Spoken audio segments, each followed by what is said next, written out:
2025년 대한민국 부동산 시장을 두고 더 이상 올랐다, 내렸다 같은 말은 사실상 의미가 없어졌습니다. 왜냐고요? 시장이 아예 두 개로 완전히 쪼개지는 거대한 단층이 생겨버렸기 때문이죠. 오늘 우리는 바로 그 균열의 가장 깊은 곳을 한번 들여다보려고 합니다. 오늘 이야기의 핵심 키워드는 바로 초양극화, 다른 말로는 대분기입니다. 이게 뭐냐면요, 대한민국이라는 하나의 배라 말 그대로 두 동강에 나서 한쪽은 순풍을 타고 막 질주하는데 다른 한쪽은 가라앉고 있는 바로 그런 상황이에요. 이제 우리 동네 집값이 얼마냐, 이게 중요한 게 아니라 내가 과연 어느 쪽 배에 타고 있는가, 이게 모든 걸 결정하는 시세가 시작된 겁니다. 자, 그럼 이 거대한 균열이 그냥 말뿐인 개념이냐? 절대 아니죠. 지금부터는 아주 냉정하게 숫자를 통해서 이 분열이 남긴 선명한 흔적을 한번 따라가 보겠습니다. 우선 이 대분기가 어떻게 시작됐는지부터 짚어보고요. 사람들이 외치는 똘똘한 한 채를 향한 그 열망이 시장을 어떻게 바꿨는지 살펴보겠습니다. 그리고 나서는 국가 정책이 만들어낸 또 다른 거대한 흐름을 따라가 보고요. 이 모든 현상에 만들어낸 격차의 실체, 그리고 앞으로는 어떻게 될지 그 미래 전망까지 차근차근 분석해 보겠습니다. 2025년은요, 부동산 시장의 아주 오래된 법칙, 그러니까 다 같이 오르고 다 같이 내리던 그 법칙이 완전히 깨져버린 해입니다. 모두 함께 가던 시대가 끝났다는 신호탄이었죠. 그리고 그 첫 번째 증거는 바로 우리가 매일 살아가는 집에서 나타났습니다. 먼저 주택시장부터 한번 볼까요? 여기서 벌어진 일은 이걸 한마디로 하면 자산의 대이동입니다. 모든 사람들의 관심과 돈이 단 몇 개의 아주 특별한 지역으로 마치 블랙홀처럼 미친 듯이 빨려 들어가기 시작한 거죠. 이 숫자 한번 보세요. 20.92%. 믿기시나요?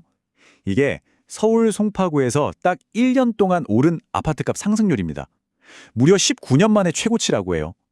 이 숫자 하나가 지금 시장의 모든 에너지가 어떻게 단 한 점으로 응축됐는지를 그냥 압축해서 보여주는 겁니다. 여기 상위 5개 지역 명단을 한번 보시죠. 송파, 과천, 성동, 분당, 마포. 딱 봐도 이름만 들어도 아는 곳들이죠. 이게 절대 우연이 아닙니다. 이 동네들은 모두 다른 곳으로는 대체가 불가능한 입지와 앞으로 더 좋아질 거라는 강력한 미래가치, 이 두 개의 엔진을 동시에 단 곳들이었어요. 완전히 그들만의 리그가 만들어진 거죠. 아니 그럼 1등인 송파구는 도대체 왜 이렇게까지 폭등한 걸까요? 여기에는 세 가지 성공 공식이 있었습니다. 첫째, 이게 진짜 재밌는데 규제의 역설이에요. 정부가 투기 막으려고 대출이랑 갭 투자를 막아버리니까 오히려 현금 부자들만 들어올 수 있는 그들만의 섬이 되면서 가치가 더 올라버린 거죠. 여기에 잠실 마이스 개발이라는 엄청난 미래 비전, 그리고 50층 재건축이라는 꿈까지 더해지면서 가격을 그냥 폭발시켜버린 겁니다. 자, 지금까지 본 주택시장이 사람들의 욕망이 그린 지도였다면요, 지금부터 볼 토지시장은 국가의 미래 전략이 그린 거대한 설계도와 같습니다. 이제 돈의 흐름이 대한민국의 산업정책을 얼마나 정확하게 따라 움직였는지 한번 보시죠. 토지시장에서도 정말 압도적인 숫자가 우리를 딱 기다리고 있습니다. 5.87%.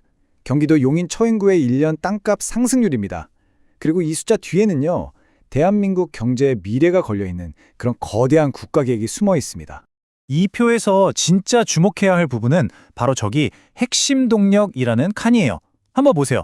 용인은 반도체, 강남은 국제 업무지구, 성남은 테크노밸리. 어떠세요?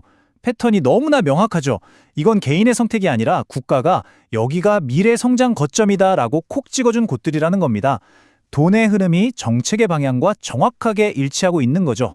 특히 용인의 변화는 이건 정말 압도적입니다. 삼성이 300조 원을 투자하고 SK 하이닉스가 옆에서 딱 받쳐주면서 말 그대로 천지개벽이 시작된 거예요.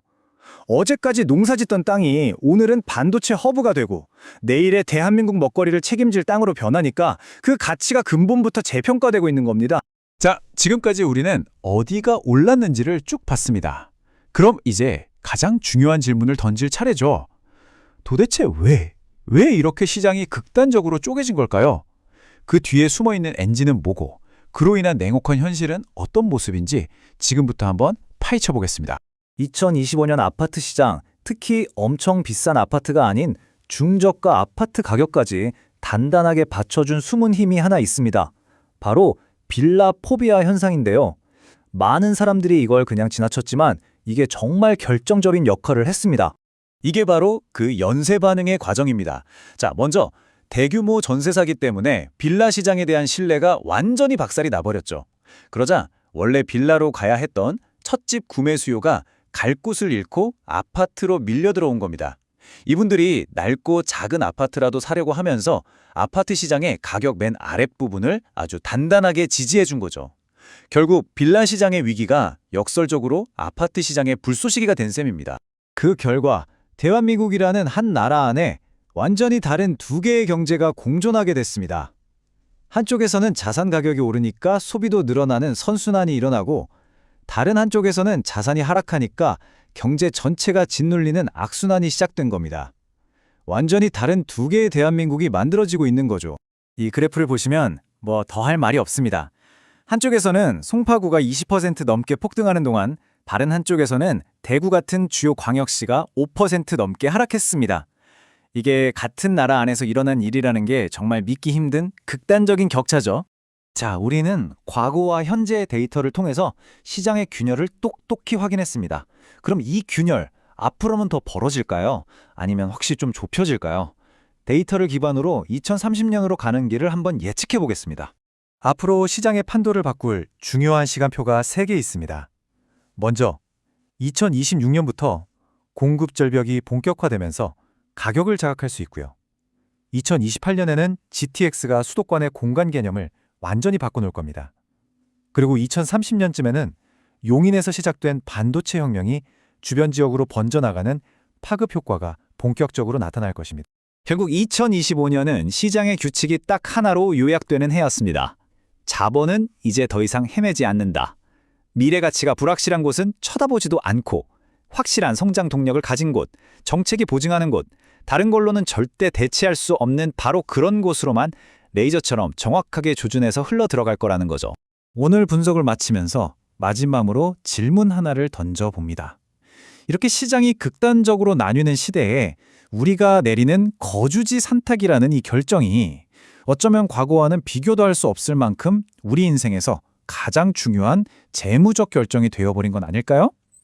한 번쯤 깊게 생각해 볼 문제입니다.